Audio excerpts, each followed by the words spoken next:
Hello and welcome to another video, and today I'm looking at all the, well, not all of them, but a lot of the DVD and Blu-ray releases coming out in May 2019. Now I did a video about this, well not about the May releases, but I did a video about the January releases back in the end of December 2018. And it did pretty well, and then after the initial burst it kind of sort of fell by the wayside, and then even into like February, March and even April now, I'm still getting hits off it. People are just watching the video, even though it's about releases that came out in January. But you ask and you shall receive. Well, in a way, because I then didn't get around to making a February one, or a March one, or an April one. So let's kick off again with May. And what's the first DVD that's worth noting about coming out in May? It's Line of Duty, fella. Is that a Northern Irish accent? Probably not.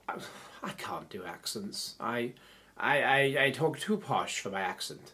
I cannot do Ted Hastings, fella.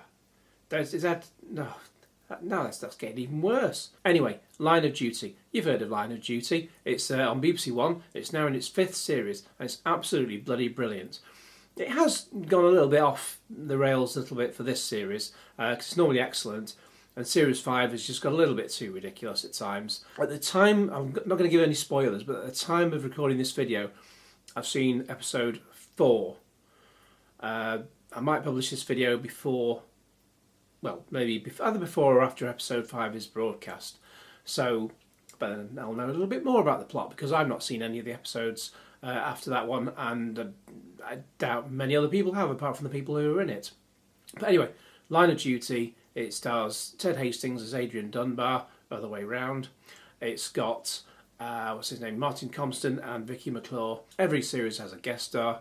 This one is Stephen Graham, who's, you know, at least glad he's using his own accent, because in Yardie, the film directed by Idris Elba, which is a bit,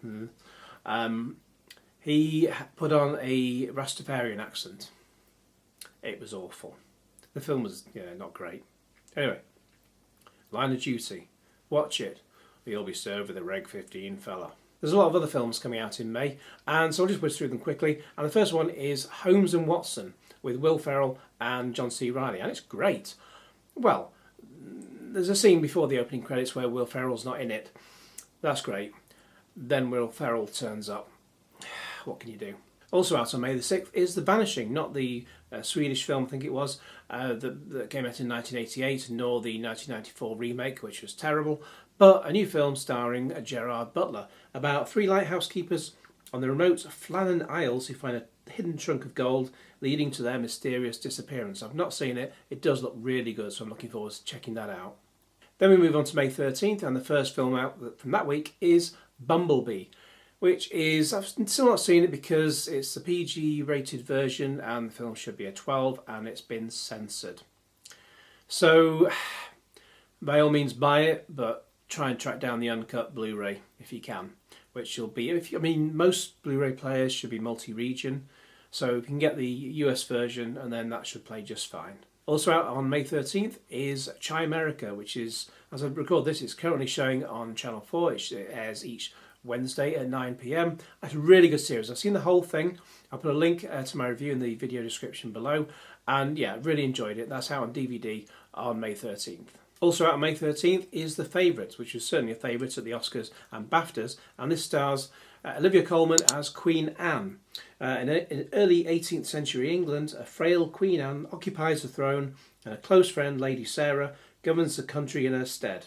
When a new servant, Abigail, arrives, her charm endears her to Sarah. I've not seen this yet. I'm really looking forward to it. I've got to see this.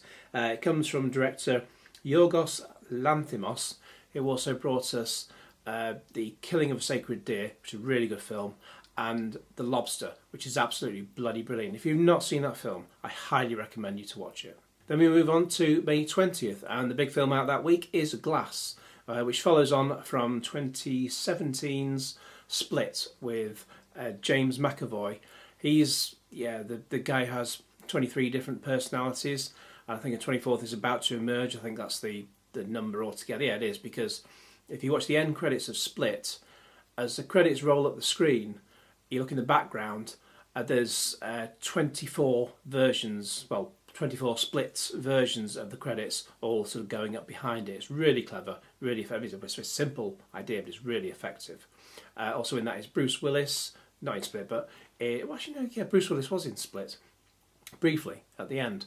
But in Glass, it's also got Bruce Willis and Samuel L. Jackson, who they both were in Unbreakable, also from the same director, M. Night Shyamalan. And I probably pronounced that wrong.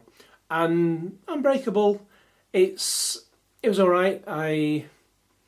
Split was a great film. Unbreakable, I think, because it's so long since I've seen Unbreakable, I'll have to watch that again before I watch Glass. Out on May 27th is Destroyer. That's a film I meant to get around to watching ages ago. Never got around to it, so I'm glad it's coming out on DVD and Blu-ray very shortly. So yeah, May 27th. That's the one with Nicole Kidman, a completely unrecognisable Nicole Kidman. She plays a police detective who reconnects with people from an undercover assignment in her distant past in order to make peace. So yeah, I'm really looking forward to watching that one. And then last but not least, well, probably least for me anyway, it's Fleabag. Series 2 is out on DVD and Blu-ray. I hate Fleabag. I watched 10 minutes of it once on the first series and it just looked like man-hating crap.